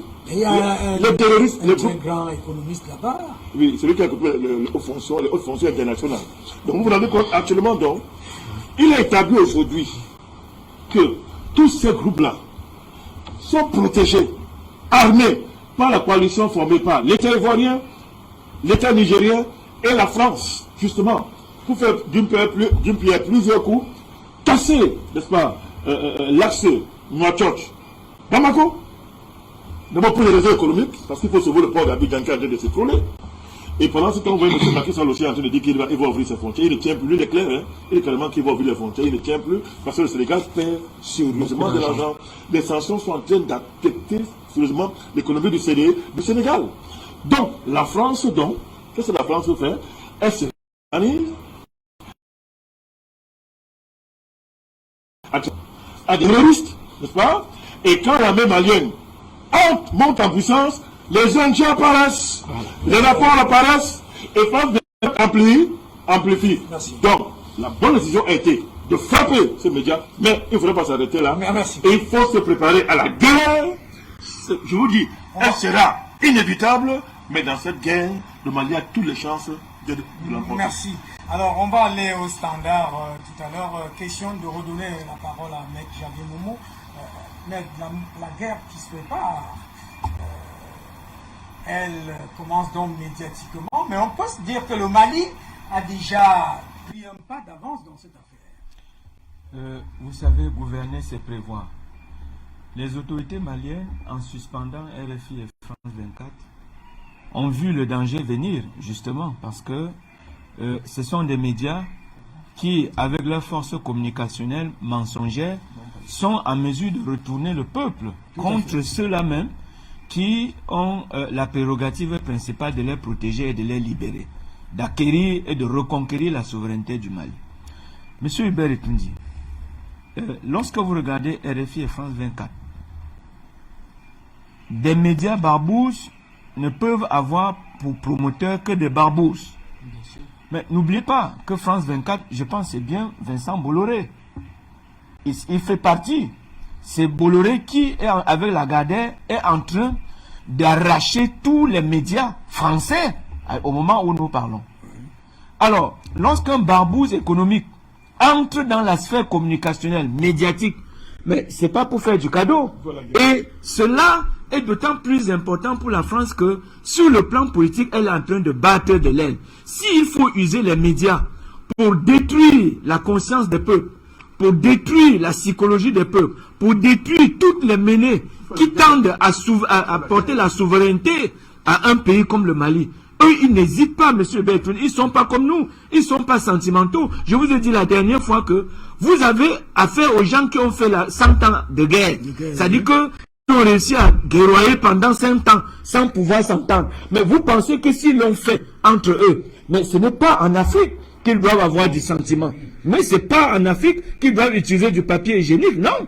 Ils tirent à bout portant. Donc, ce qui se passe au Mali est d'une importance capitale. Il fallait immédiatement suspendre ces médias. Et ils ne sont pas seuls. Vous venez de le dire, le président Bandakani venait de le dire avec brio. Ils sont sous-tendus par les organisations non gouvernementales. Qui sont ceux qui sont derrière les organisations non gouvernementales? Très souvent, ce sont les services secrets. Le MI6 anglais est le parrain de Amnesty International. C'est connu. Jacques Faucard et tous les autres, et les brillants aujourd'hui, mais ce sont des gens qui se baignent avec Transparency International, France, Women Rights, tout ce que vous connaissez. Donc, ils ont toutes les manettes.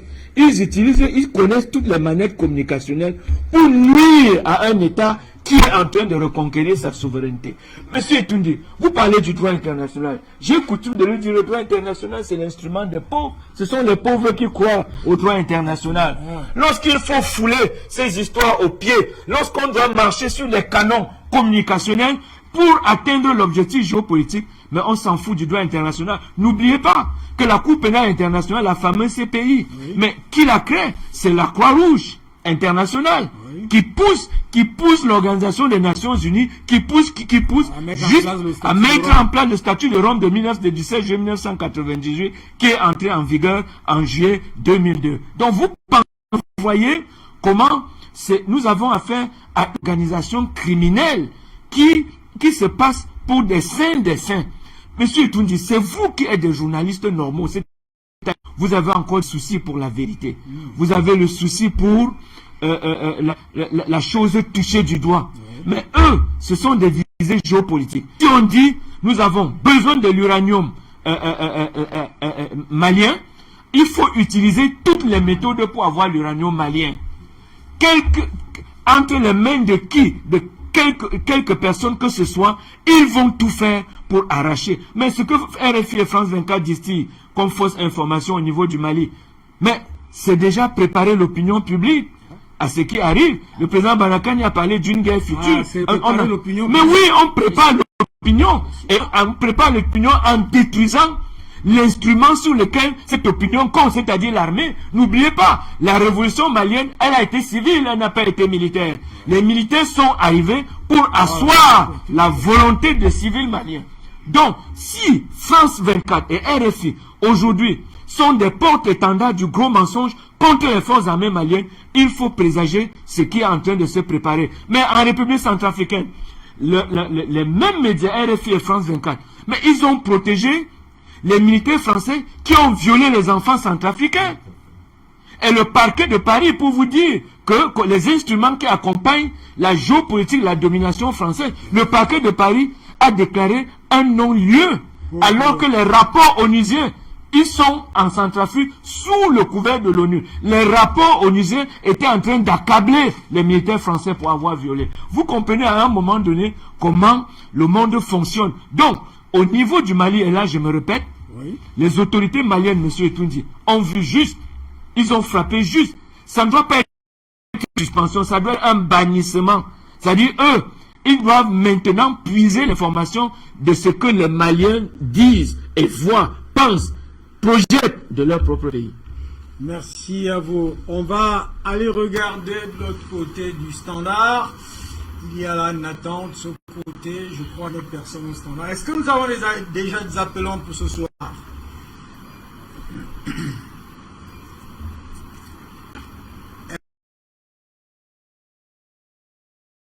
En appelant Bertrand Tatinda, on revient à vous avec cette dimension du guerre en préparation, parce qu'on va prendre le second sujet qui, naturellement, oppose donc ces ONG et l'action, justement, des médias. Mais essayons d'aller voir cette guerre en préparation. Peut-être que les autorités maliennes sont donc des stratèges et qui voient loin et qui voient cette guerre en préparation. Ça dit que RFI et France 24, justement, préparent l'opinion à cette guerre. Mais les autorités maliennes ont compris qu'il y avait la guerre en préparation en prenant d'abord la première décision de mettre fin à l'opération Barkhane. Oui.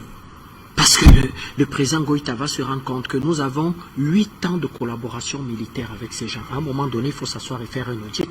Et vous savez ce que le bandit va faire? Le bandit va sortir de l'accord. Ça veut dire, moi j'ai un accord militaire avec toi, on doit s'asseoir et faire un audit pour que tu ne te rendes pas compte que je suis justement en train d'encourager le terrorisme, d'aider le terrorisme, d'armer le terrorisme. Eh bien, les voyous vont sortir carrément de l'accord et aller partir. Eh bien, qu'est-ce que devaient faire les autorités maliennes? Première des choses. Donc, il n'était pas question que la France qui portait un projet d'installer un État indépendant à l'intérieur des frontières maliennes se rende compte et c'est-à-dire que soit démasqué par les autorités maliennes. Première des choses. Il est clair que la guerre qui va venir dans les semaines qui viennent là, c'est la guerre de l'uranium, du gaz et du pétrole. Je viens de recevoir une dépêche là. Les Allemands n'auront pas suffisamment de gaz et de pétrole pour se chauffer pendant l'hiver. L'hiver, c'est dans 5 mois. Et vous croyez que les Allemands vont laisser leurs enfants, leurs femmes et leurs maris mourir de froid? Ben, ils savent qu'il y a le gaz en Afrique. Ils savent qu'il y a du pétrole en Afrique. Et ils vont regarder des situations qu'ils vont envenimer pour aller à la guerre. Et se dire, oh, dans ce pays, il n'y a pas de président légitime, ils sont sous une transition. C'est quoi une transition? Eh bien, ce sont des mafieux qui veulent rester au pouvoir. Et RFI a commencé à le dire. C'est même la raison de la suspension, d'expliquer que les autorités, c'est pour ça qu'ils utilisent le mot la junte. Parce que quand en Europe, vous parlez de junte, mais la junte renvoie pratiquement à Hitler. C'est-à-dire un commandement militaire de barbares et de criminels qui s'est accaparé du pouvoir. Donc quand on envoie la junte, c'est pour dire que ce sont des voyous installés à la tête de l'État. Et nous n'avons pas compris pourquoi les autorités de la transition malienne ont entendu. Comment ont-ils attendu aussi longtemps? Comment aussi longtemps? En Algérie, ils ne pourraient jamais plus prononcer cette histoire. Qui est président en Égypte? C'est un démocrate. Monsieur Al-Sisi est pire qu'une junte. Il va faire partir les gens de la place Tahrir. 2000 morts. Il va expliquer que j'ai rien à foutre. Il va demander au Karcher et au camion à jet d'eau, nettoyez-moi le sang de la place Tahrir. Monsieur Al-Sisi a été décoré de la Légion d'honneur en plein Élysée. C'est la distinction la plus élevée en France. Légion d'honneur. Quelqu'un qui va nettoyer 2000 personnes de ses concitoyens, va faire nettoyer la place. Je vous ai toujours dit que quand il était président de l'Union africaine, je ne me sens pas africain. Parce qu'un monsieur comme ça, vraiment, chaque fois qu'on prononce Al-Sisi, j'ai froid dans le dos. Mais il était chef d'État. On l'appelle la junte. Il a gagné quelle élection? Je vous rappelle que M. Morsi a gagné l'élection démocratiquement élu. Félicité par votre communauté internationale. Non seulement il va faire arrêter M. Morsi, il va le faire en prison, il va faire tuer avec sa famille. 2 fils de M. Morsi vont être assassinés par Al-Sisi. On appelle Al-Sisi la junte. On dit le président Al-Sisi. Il est reçu à l'Élysée. Il est reçu à Matignon. Les ONG accompagnent. RFI vous explique que mais Al-Sisi, il porte des valeurs démocratiques. Oh, Al-Sisi porte des valeurs démocratiques. Vous faites une comparaison entre Al-Sisi et M. Goïta, patriote, qui a même arrêté ses formations militaires. Le président Goïta, à un moment donné, il était en formation militaire. Il va dire que non, j'arrête le renforcement de mes capacités militaires. Moi, j'ai à combattre. Il va prendre la tête des troupes d'élite. Monsieur Ibeka lui donnera même pas un gilet pare-balles. Il ira au front. Vous faites une comparaison. Pour se faire arrêter. Mais pour se battre pour son pays, c'est-à-dire que avant d'être chef d'État, il a frôlé la mort. C'est-à-dire il a décidé d'aller sans armes au front affronter le djihadisme. Mais on ne va jamais vous le dire. On vous explique la jeune. Pourquoi? Parce qu'on veut que les élections soient rapidement organisées et un monsieur qui a eu la conversation avec monsieur Ouattara prenne le pouvoir. Mais, monsieur Tatina, allez-y. Et eux, avec votre permission, ils interdisent une transition de 5 ans au Mali, encouragent une transition de 6 ans en Guinée. Ah bon? Pour permettre à Doumbouya de remettre les entreprises que Alpha Condé avait mis sur pied à la France. Et le combat a déjà commencé à ce niveau. Voilà quelqu'un qui est un spécialiste des questions guinéennes. Oui. Il y a été en Guinée. Oui. Donc quand il explique ça, Africain doit suivre. Comment au Mali? On tire sur les... Ce sont des barbares. C'est des barbares. Je vais même plus loin. Celui en Côte d'Ivoire là qui a pris le 3e mandat. Voilà. Il n'a pas pris sa constitution, il s'est torché le derrière, il a dit je m'en fous, je suis chef d'État. On l'appelle violeur de constitution. Jamais. On l'appelle violeur de constitution. C'est un bandit, c'est un gangster. Tout le monde a dit, il va le dire à tout le monde. Il va appeler M. Bédier, je me présenterai jamais. Il va dire à M. Soro, comptez pas sur moi pour un 3e mandat. Il roulait tout le monde. Quand on parle de rouler dans la farine là, mais c'est le patron en chef des rouleurs dans la farine. Il va même appeler Kamblan Duncan. Il va créer un poste. Oui, il va appeler Kamblan Duncan. Il va créer un poste factice pour diviser le PDC. Il dit, je vais te donner le pouvoir, compte sur moi. Je ne ferai jamais un 3e mandat. Il n'est pas chef d'État. Ben, je vous rappelle qu'il y a 1 semaine et demie, Monsieur Sarkozy était là-bas avec femme et enfants. Il semble qu'il fête l'anniversaire de madame. Ouais. Et ça a été accompagné de quelques gré à gré. C'est-à-dire que quand on danse, on fête, on mange poulet et champagne, on accompagne de quelques gré à gré, de beaucoup de milliards. RFI vous parle de ça. Mais vous voyez, monsieur, c'est pour ça que nous expliquons clairement que l'enjeu communicationnel dans les années à venir, c'est de savoir si RFI, France 24 peut continuer à émettre de cette façon dans nos pays sans que Afrique Média émette aussi en France de la même façon. Voilà le débat au-delà de la guerre. Ça veut dire que les papas Paul Biya, papa Obiang, papa doivent réfléchir à cette question-là. Parce que quand M. Goïta le fait, ben, les autres doivent se rendre compte qu'on doit être aujourd'hui dans une vision convergente des choses. C'est-à-dire de dire au président Goïta que toi, tu es courageux, tu l'as fait. Même si j'avais peur, je le fais. Qu'on le fasse tous. Qu'est-ce que vous apporte RFI et France 24 en termes d'information? Ils vont faire grand time. Le thème de l'émission, comment faire assassiner le président Poutine. Mais vraiment, le thème d'une émission dans un pays soi-disant démocratique, où il y a de la déontologie journalistique. Comment faire pour faire assassiner le président Poutine? Est-ce qu'il ne faut pas voir dans son entourage là quelqu'un qui peut le tuer? La solution pour régler le problème en Ukraine serait de faire assassiner Poutine. En plein prime time, 20h. Et les gens appellent, on met des pseudo-experts, on met des spécialistes, des professeurs de sciences politiques, le thème c'est faire assassiner le président Poutine. Alors, c'est plus du journalisme, monsieur Etoundi. Vous êtes journaliste. Ce sont les mêmes collègues que vous. Ce sont tes collègues. Vous répondez. Mais vous répondez. Monsieur Momo, c'est du journalisme. RFI et France 24 avec la France. Ils disent, monsieur Hubert Etoundi, il y a les bons 3e mandats et il y a les mauvais 3e mandats. Il y a les bonnes transitions de 5 ans et il y a les mauvaises transitions de 5 ans. C'est ce qu'ils veulent nous faire comprendre. Alors, avec votre permission, toujours pas d'appelants de l'autre côté du standard. Est-ce que nous avons les appelants de ce côté? Pas d'appelant. Alors, on va se résumer, docteur Simon Basiliki. Pour ce premier sujet, on comprend que le Mali est préventif, le Mali est indépendantiste, le Mali est souverain et ça doit faire des leçons. Le Mali ouvre une brèche, emprunte est en train de créer une piste qui va mener l'Afrique, je pense surtout à l'Afrique prétendument francophone, vers la véritable indépendance.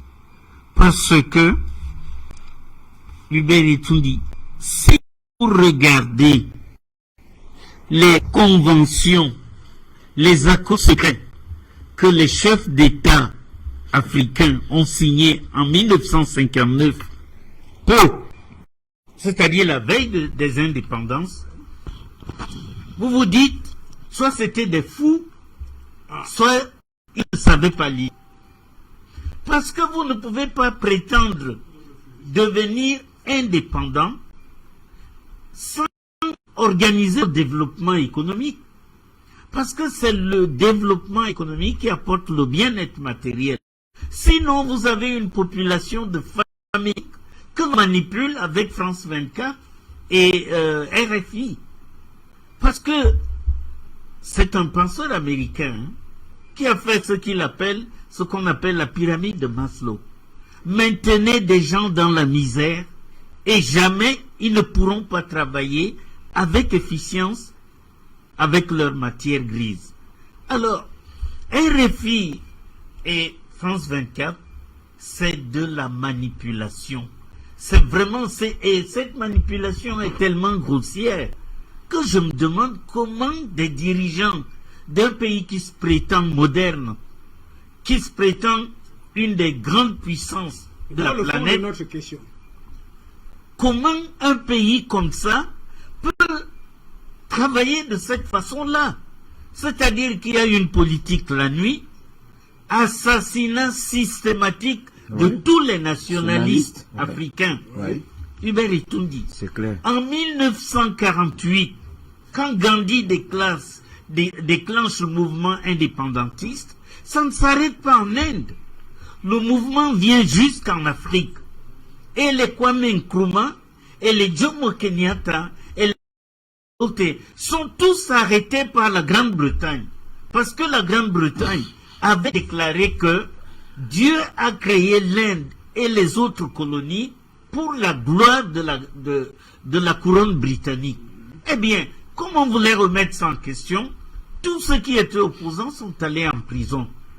Mais quand Gandhi triomphe, sans armes, s'il te plaît, de la puissante Angleterre, eh bien l'Angleterre a compris qu'il vaut mieux négocier. Et c'est comme ça que les Kwame Nkrumah, les Jomo Kenyatta qui étaient en prison sont sortis et avec eux, la Grande-Bretagne a négocié les conditions d'accès de leurs accessions aux indépendances. Oui. Mais systématiquement, Hubert Itundi, j'ai dit systématiquement, la France a éliminé physiquement, a massacré, a assassiné tous les nationalistes francophones. Je citerai qui? Ouezin Koulibaly, en Côte d'Ivoire, hein, pour faire place nette à M. Houphouët-Boigny, ou Niobé au Cameroun, pour M. Aïd Djoki, 4 ans plus tôt, 1956, déclarait l'indépendance du Cameroun pas avant 100 ou 150 ans. Et c'est ce monsieur-là qui, 4 ans plus loin, devient le signataire des accords uniques Hubert Itundi. Vous savez, c'est presque public. Hein? Allez chez Google, vous envoyez les extraits. Et avec ça, les Français ont pris l'habitude de la facilité. Ça a été tellement facile pour un pays de 50 millions d'habitants qui n'a pu tenir ses colonies qu'avec la légion étrangère, c'est-à-dire des mercenaires. Vraiment, la population française, dans les années 40, ça n'excède pas 30 millions. Et la France avait des colonies depuis le Pacifique jusqu'à l'Atlantique. Comment faisait-elle? Elle a créé une armée où des criminels avérés sont acceptés et où la discipline est pratiquement inhumaine. Et aujourd'hui, c'est la France qui fait des leçons. Attention, Wagner n'est pas démocratique et il n'est pas question pour nous de cohabiter avec Wagner. Vous savez, la dernière, ils sont prêts à retourner au Mali, même avec Wagner. Alors, vous comprenez que dans ces conditions-là, vous comprenez que dans ces conditions-là, les Africains doivent se réveiller. Et Dieu nous a donné Afrique Média, Dieu nous a donné la capacité de percer ces secrets. Eh bien, ne faisons plus comme en 1959, peut-être par ignorance, mais j'ai du mal à croire que quelqu'un comme Houphouët-Boigny, comme Senghor, n'ont pas été capables de lire ces accords et de les comprendre. Mais on me dit que quelquefois ils avaient le pistolet sous la tempe pour signer. Mais en tout état de cause, aujourd'hui tout cela est révolu. Et cette émission, je vous assure, Hubert Etoundi, peut-être j'exagère ma vision des choses. Une émission comme celle-ci, c'est nettement plus fort qu'un groupe de terroristes. Merci à vous. Alors oui, pour expliquer qu'ils n'ont pas eu honte de pouvoir, à travers leurs médias, vous expliquer que le bandit de Grand Chemin Kouado était chef d'État. Vous ne vous rappelez pas? Oui. On va confisquer et piller et voler les avoirs du Venezuela. Pour aujourd'hui, toute honte but, Washington, le sommeiller de Biden, envoyait une délégation au Venezuela et rencontrer M. Maduro.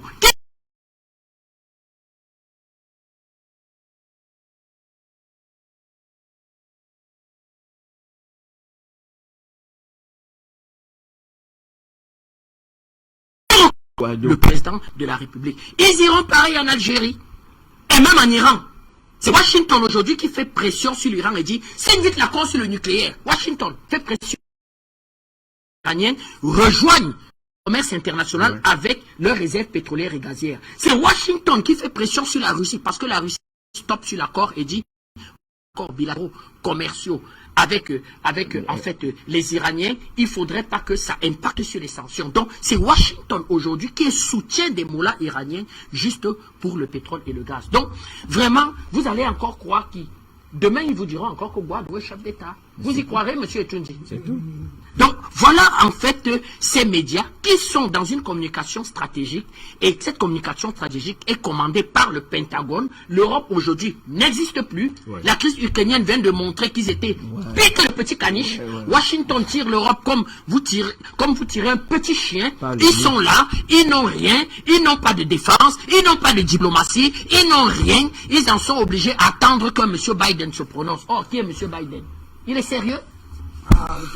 Il confond Russie et Ukraine. Lui, il croit plutôt que c'est l'Ukraine qui a envahi la Russie. Dans une seconde par président Bandakani, avant de prendre cet élément de Human Watch qui va nous servir de pont et de transition pour la seconde partie, vous avez quelque chose à dire? Vous parlez de fantôme qui est à Washington. Naturellement. Il est l'issue de 1 seconde par jour. Et les Américains doivent bien rire d'avoir pour président un ectoplasme. C'est quelque chose qu'on ne peut même pas définir. Non, à la suite de ce que vous me précédez, je vous laisse il faut bien que les gens comprennent que c'est la fin de l'Occident. Tout ça veut dire une seule chose. C'est la fin de l'hégémonie occidentale sur le continent africain. Ce qui se passe là au Mali. Vous croyez que le Mali était en mesure de faire ça hier? Regardez d'où parle le Mali. Si on prend seulement le prisme malien, regardez d'où est parti le Mali. Prenez ce pays il y a 8 ans. Il y a 8 ans. Regardez d'où est parti ce pays. Comme totalement couché. Marche-pied de la France. Comment vous expliquez? C'est-à-dire, la France, vraiment, ça ne vaut pas la peine. C'est-à-dire que les dirigeants français sont les plus incompétents que le monde ait connu. C'est-à-dire, les Français devaient se suicider pour avoir des présidents comme des dirigeants comme cette classe politique qu'ils ont là depuis. Comment vous pouvez m'expliquer qu'est-ce qui s'est passé de 8 ans là, en 8 ans? Comment le marche-pied est devenu le maître? Maître Momo, dis-moi comment le marche-pied, en 8 ans, est devenu le maître d'une grande puissance, entre guillemets, comme la France. C'est comme ça. Qu'est-ce qui s'est passé? C'est ça. C'est-à-dire, à partir du prisme malien, nous voyons l'évolution de la géopolitique mondiale. Ça a chassé les armes du pays. Et l'évolution des rapports de force entre l'Afrique désormais et ses anciens tuteurs occidentaux. Le prisme malien le montre très bien. Et aujourd'hui, on ne peut pas comprendre qu'un pays africain ne prenne pas sur lui aussi, ce qui tiendrait encore d'amorcer la libération de son pays. C'est-à-dire, on ne peut pas comprendre ça. Donc, ce qui se passe là, c'est la fin de l'Occident. Et bien, tout dit, on a oublié de parler de ça. Mais regardez un peu la réaction de l'Élysée. Parce que c'est un Tintin. C'est un Tintin qui a l'Élysée. Vous avez vu sa réaction? Avec la complicité, dites oui. Il dit ceci, il dit que les sanctions là, c'est une atteinte aux valeurs du peuple malien et du Mali. C'est ce qu'il a dit. Vous voyez que c'est un peu la débandante au Paris. Écoutez bien, il a dit ceci. Le Tintin de l'Élysée. Petit minable, vraiment, les Français qui se vantent tous les jours dans le monde là. Cachez-vous. Vous avez pour président Macron. Vous les Français là, vous avez comme président Macron. Et ça avec la complicité là. Macron a dit que. On peut prendre cet extrait. Oui, il dit que c'est une atteinte aux valeurs du Mali et du peuple malien. Ouais. A dit que ce monde est RFI. Oui, que c'est une atteinte aux valeurs du peuple malien et du Mali. On va écouter, hein, je sais pas. France et Sputnik, c'est comment? Je sais pas, on va écouter cet extrait d'Emmanuel Macron encore ce dimanche pour corroborer aux interventions, à l'explication du président Bandakani. On va le prendre à la régie avec Nathan de l'autre côté. On revient tout de suite. Merci. Valérie Gasse pour RFI. Monsieur le Président, les autorités maliennes ont décidé de suspendre la diffusion de RFI et de France 24 au Mali aujourd'hui. Est-ce que vous condamnez cette décision? Est-ce que vous pensez que c'est un signe nouveau de la détérioration des relations entre la France et le Mali qui continue depuis quelque temps? Et comment comptez-vous réagir? Merci pour cette question. En effet, elle renvoie à ce sujet si important qu'on évoque depuis tout à l'heure. Je condamne avec la plus grande fermeté cette décision qui me semble totalement contraire aux valeurs que porte le peuple malien et le Mali depuis son indépendance. Je pense que cette décision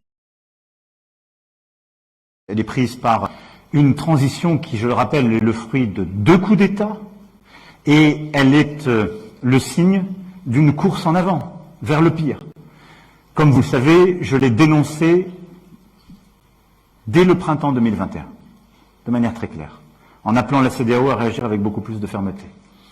Nous avons ensuite renforcé notre pression, puis nous avons pris les décisions politiques et militaires qui convenaient ces dernières semaines et ces derniers mois.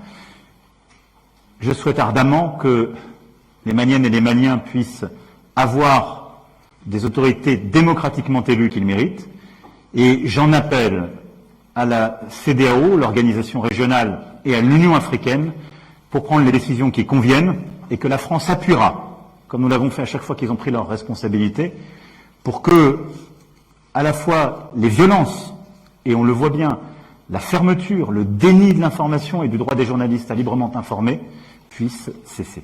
En tout cas, je condamne avec la plus grande fermeté cela. Je compte m'entretenir dès demain avec le président Nana Akufo-Addo, président en exercice de la CEDEAO, pour l'appeler à prendre toutes les décisions utiles en la matière. Merci, président Bandakani, vous étiez en train de...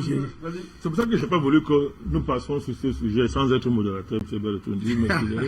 C'est-à-dire, j'ai souhaité, c'est-à-dire, en attirer l'attention sur ça, parce que je savais que c'est un élément majeur pour essayer de dégager la psychologie de la situation géopolitique qui prévoit actuellement, particulièrement dans les relations entre la France et le Mali, et en général avec l'Afrique.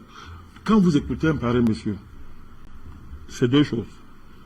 Soyez le fou, c'est-à-dire qu'il est dépassé par sa fonction. Il est fou, traumatisé par ses sens, traumatisé par ce à quoi lui soumettent ses maîtres, ce à quoi on lui soumet. Nous savons qu'on peut lui faire subir des choses extraordinaires. Soit c'est le déni total de la réalité, c'est-à-dire que vraiment, on est dans un film là. On est dans un monde virtuel, quoi. C'est-à-dire que M. Macron dit que, je l'ai m'appeler monsieur. C'est-à-dire, ce truc-là, il dit que la décision prise par l'État malien, par Assimi Goïta, le président du Mali, est contraire aux valeurs du Mali et du peuple malien. Donc, il est plus malien que le peuple. Il est plus malien que les Maliens, il est plus malien que Assimi Goïta, qui a risqué sa vie au front pendant des années, combattant contre les terroristes que lui Macron parrainait et armait. Plus grave, il dit qu'il va ordonner à ses valeurs habituelles, la CEDEAO et l'Union africaine, qui prennent leurs responsabilités. Il termine de dire qu'il va, dès demain, appeler M. Nana Akudou pour discuter avec lui, pour lui demander de prendre ses responsabilités. Donc, les choses sont claires, M. Berretundi. C'est-à-dire que, voilà les rapports, n'est-ce pas, qui entre ce monsieur et les organisations dites africaines. La CEDEAO, je ne parle pas les peuples, parce qu'à ce niveau-là, il est battu tous les jours, il débat pas à ce niveau. Il est foutu. C'est-à-dire, il croit aujourd'hui, là où il s'accroche, c'est l'Union africaine et la CEDEAO. C'est là où il s'accroche. Il sait très bien qu'au niveau des peuples, le parti, c'est terminé. Il s'accroche là-dessus. Donc, ça peut maintenant revenir sur ce sujet tout à l'heure. C'est-à-dire que, vous voyez donc, dans un pareil contexte, à quoi peut servir France 24? Quel est le rôle de France 24 et des ONG? Quand quelqu'un parle comme ça, vous comprenez? On comprend très pourquoi autour de RF 24? C'est-à-dire, vous pouvez, quand il parle comme ça, les médias français vont le contredire. Est-ce qu'ils vont le contredire? Ils vont orienter toute leur analyse pour essayer de justifier l'injustifiable, essayer de défendre l'indéfendable. Alors nous parlons. Barkhane se trouve où? On l'a chassé du Mali, non? Le Niger a refusé de servir de refuge à Barkhane. Barkhane donc se trouve où? Va aller où? Se trouve où? Alors nous parlons. Se trouve où? Barkhane se trouve où? Très bonne question. Ben, vous comprenez pourquoi, je vous dis, je vous ai dit tout à l'heure, il y aura la guerre. Elle est inévitable. Je vous dis, elle est inévitable. Vous croyez que Barkhane va... Le gars va faire comment? Qu'est-ce qu'il va faire? Au Niger, le peuple a refusé. Au Mali, ça ne va pas. Le Burkina n'est pas prêt à accueillir Barkhane. Donc, comme Maître vient de dire, il est en Côte d'Ivoire. Il aime déjà en Côte d'Ivoire. C'est là où on pilote toutes les opérations des habitants du continent africain. Vous croyez que l'État malien va rester comme ça, croiser les bras? Regardez un voyou, ancien terroriste qui est au Niger. Et le criminel qui est en Côte d'Ivoire détruit le Mali comme ça? Mais il y a des choses qu'on ne peut pas dire ici. Nous sommes au courant, nous savons. Des choses se préparent. Et M. Macron sait que cette guerre-là est déjà perdue pour la France. Pourquoi? Quand le docteur Baffier qui me parlait, il est même, il dit qu'il est prêt, à rentrer au Mali, même avec Wagner. Mais posez-vous la bonne question, pourquoi il dit ça? Mais pourquoi il dit ça? Pourquoi il dit aujourd'hui que je vais rentrer au Mali, même avec Wagner, après que la diplomatie française est passée le temps à faire de Wagner l'épicentre de la géopolitique, l'épicentre de la géopolitique du Sahel. Qu'est-ce qui s'est passé entre temps pour que ce truc-là, moi je l'appelle truc parce que c'est pas c'est un truc. Les Français sont dirigés par un truc. Vous comprenez? Ils sont dirigés par un truc. Vraiment, c'est malheureux pour les Français. C'est un niveau de déchéance jamais vu dans l'histoire.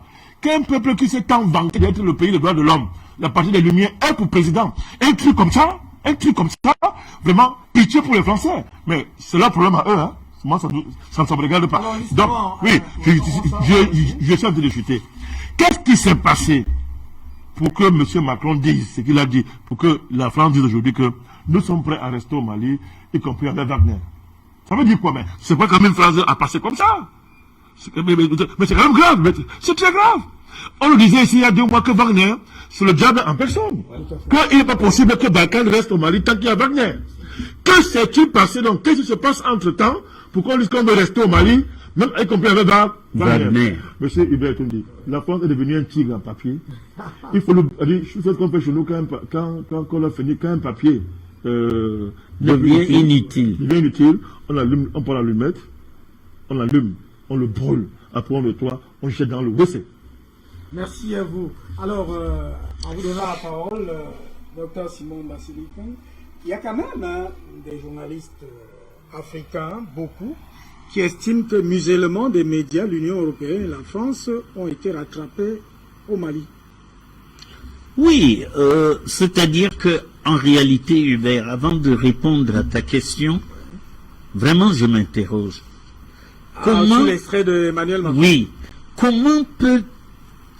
Comment un homme normal, raisonnable, peut s'exprimer comme ça? Je me souviens d'une séquence que RFI ou d'autres médias français ont montré. C'est M. Macron visite, je ne sais pas quel coin de Paris, et puis un agitateur qui lui dit, voilà, au il y a ceci, il y a cela. Dans une semaine, je vais appeler le président africain. Le président, oui, Paul Biya, le président du Cameroun. Mais je dis, ça c'est, il faut au moins garder les formes. Un chef d'État souverain ne peut pas dire, je vais résoudre votre problème en appelant mon collègue. Ce n'est pas comme ça que ça se passe. Voilà. Là maintenant, M. Macron vient de réitérer. Il va saisir la CEDEAO, il va instruire l'Union africaine, et puis il va demander à Koufo, machin là, le président du Ghana, d'aller régler les affaires dans le sens de ce que souhaite la France. C'est de la diplomatie, c'est de la colonisation, c'est de l'imbécilité. Passez-moi l'expression, hein, Hubert. Moi, je suis enseignant, j'ai l'habitude de ne pas me perdre dans... Mais vraiment, quand on voit ces choses-là, quand on voit comment un président d'un pays normal du 21e siècle parle comme ça des pays étrangers et souverains, membres des Nations Unies, vous pensez que on va se dire que le monde va bien? Et vraiment, Hubert, j'ai appris que la Chine et la Russie sont en train de mettre en place un nouveau système financier international. Je sors mon chapelet pour qu'il en soit ainsi, parce que moins nous aurons à choisir entre la bêtise absolue. Merci à vous.